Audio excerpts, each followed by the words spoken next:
Ryan Short. And I'm Dayton Kinnan.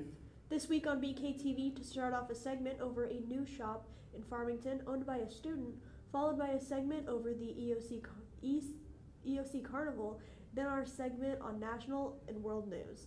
Stuff that matters, and we'll finish off with a newscast with a segment over Dr. Northern. All this and more on BKTV Live.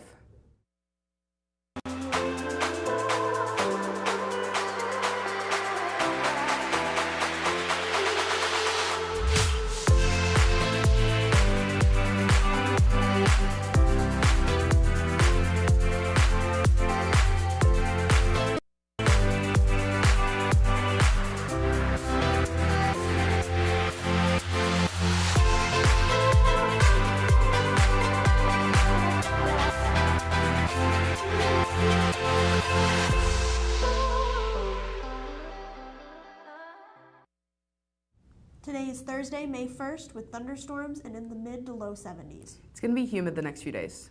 Gravity Sneakers, Billy Fielder's new store, has been rising in popularity. But what did Billy have to do to get his business up and running? Marcus, Chandler, and Corbin have the story.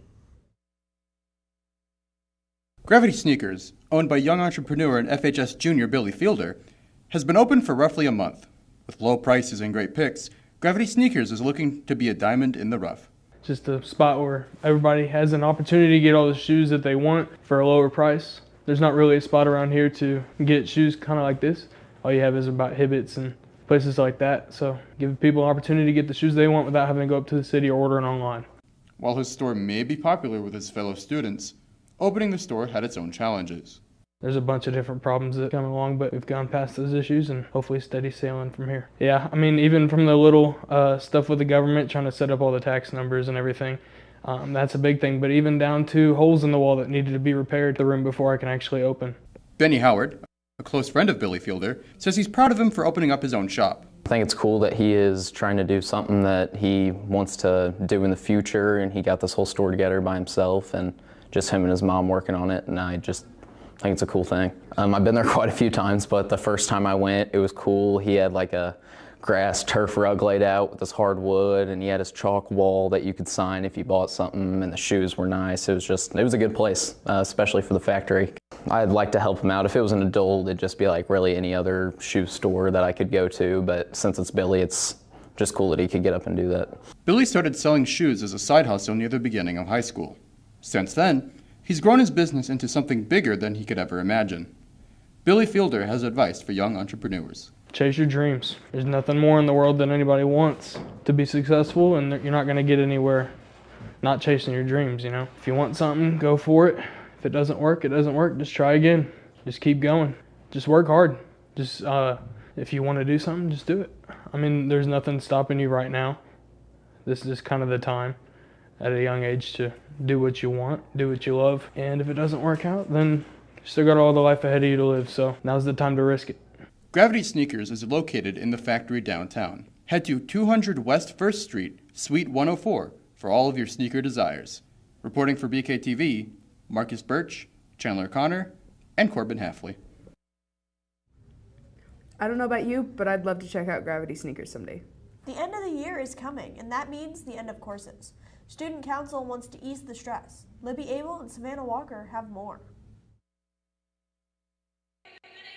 Student Council is hosting the EOC Carnival. This is a new festivity at Farmington High School this year. Colvin Folis is a senior representative. She says it's a high-energy event. So the Student Council Carnival, we're actually calling it the EOC Carnival because it's like a big EOC celebration kickoff event, because we know EOC testing is stressful and it's like not a really fun time, so we wanted to give the kids like a fun activity to look forward to. They can watch their teachers compete in events because the teachers have to go through the EOC testing and sit there and monitor. So we really just wanted a big school-wide event to help celebrate the EOC. Addie Hubbard describes the reasons why they are doing this event. Because we want kids to be excited to actually take their tests. It's a really, really hard time of the year. It's really strenuous. It takes a lot out of us to come to school and just take tests. So we want people to be excited and really, really push for it. Folis says there are several events happening during the EOC Carnival. So right now we have Tape to the Wall with Mr. Upchurch, which we have $2 pieces of tape, which we're selling during lunch shifts. Then we have Kiss the Pig between Miss Carr, Mr. Quaitzer, Miss Lowry, and Mr. Gross. And those jars are in the library. You can put donations in the jars, and then whoever gets the most donations will have to kiss the pig. We have the Water Wars with Dr. Lamond, so we have $1 for a water gun, $5 for like a little sandcastle bucket, and then $10 for a gallon bucket. Those are also sold at lunch. We have the dunk tank between Mr. Minson and Dr. Northern, and that's also in the library in the jars, so just put your donations in there. And then we have a dodgeball game, which Callahan and Baker will pick teams out from teachers that we've selected, and then the last game that we have is Pie in the Face, in which Berkner and Mr. Lowry will go head-to-head in 3 different minute-to-win-it games, and then the loser will get pied in the face by the winner. Hubbard says there are no requirements to attend. Our entire school is going to be able to be invited. We want everyone to be excited for EOCs, and we want everyone to feel included for a fun day at school. The first annual EOC Carnival took place last Friday and was well received by students and teachers. Reporting for BKTV, Libby Abel and Savannah Walker.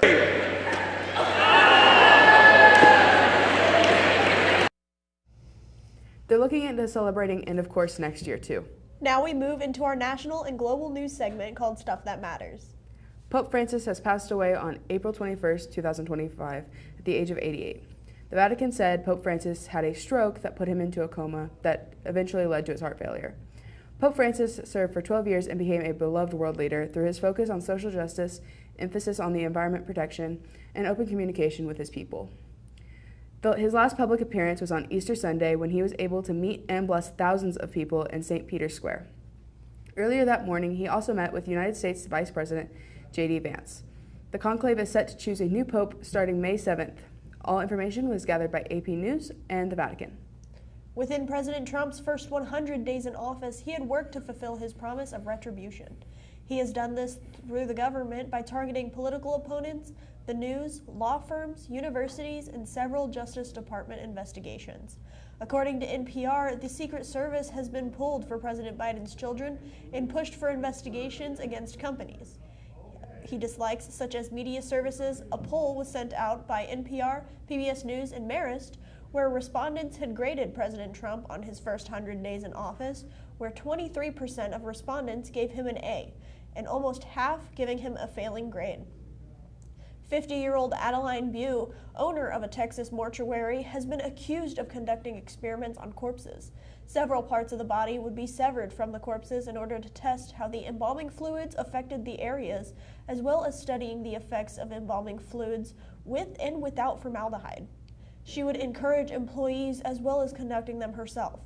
Bew was charged with abuse of a corpse and tampering with government records, and is recently reported to be out on bail. She's also claimed as many as 15 bodies had been used for experimentation. A new scam has taken to the public. Many people have been getting messages saying that they owe money because they've driven through a toll recently. The problem? They haven't driven on a toll road. Here's how the scam works. A text will come through your phone from a tolling company claiming you owe a certain amount of money. This message will include a link that takes you to a page so you can enter your banking information. Once you do this, not only will they have your banking information so they can take your money, but they will also have your personal information and be able to steal your identity. You may be thinking, how do I avoid this? Don't click on any of the links that these numbers send you. Check and see if the text is real.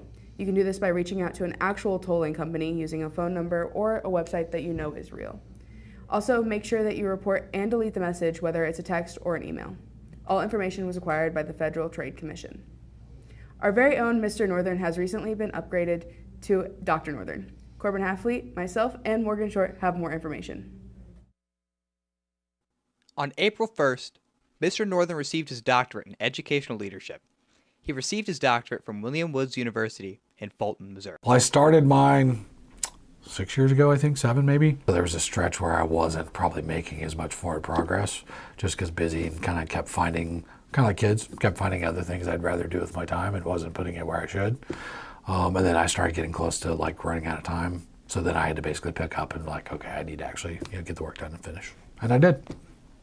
Using his past degrees, many of his hours were already covered, saving him from restarting the whole process. While it was definitely a tough process, Dr. Northern isn't the only staff member who's recently received their doctorate. It definitely makes me feel better about our commitment to be lifelong learners. I think that there are plenty capable people in our community that do not have doctorates in our education, like at our school, but I do think it is a great way to always improve, so I am excited to have that. School's important. I think education's really important. and continuing to learn and push yourself and get better is something I think is really important. So I obviously just went through, because my doctorate's actually, I think, my 4th degree. So I have like an undergrad, I have a master's degree in administration, I have a specialist degree in administration too, and then did my doctorate also. Just kind of that lifelong learning, and kind of push yourself to kind of explore boundaries and get better at what you do. Northern receiving his doctorate not only shows his commitment to expanding his education, but his commitment to expanding ours. I think it's awesome. He's been working really hard on it for a long time, and I think anytime anybody that's in education can take an opportunity to grow and learn and stay up to date with things, I think that's an awesome thing. Dr. Northern's push for his doctorate is immensely appreciated by all at FHS, staff and students alike. Reporting for BKTV, Corbin, Dayton, and Morgan. From all of us here at BKTV, Congratulations, Dr. Northern. Well, that's all we have for you this week. For the last time, this has been Dayton Kinnan, Libby Abel, Morgan Short, and Leo on on BKTV BKTV Live.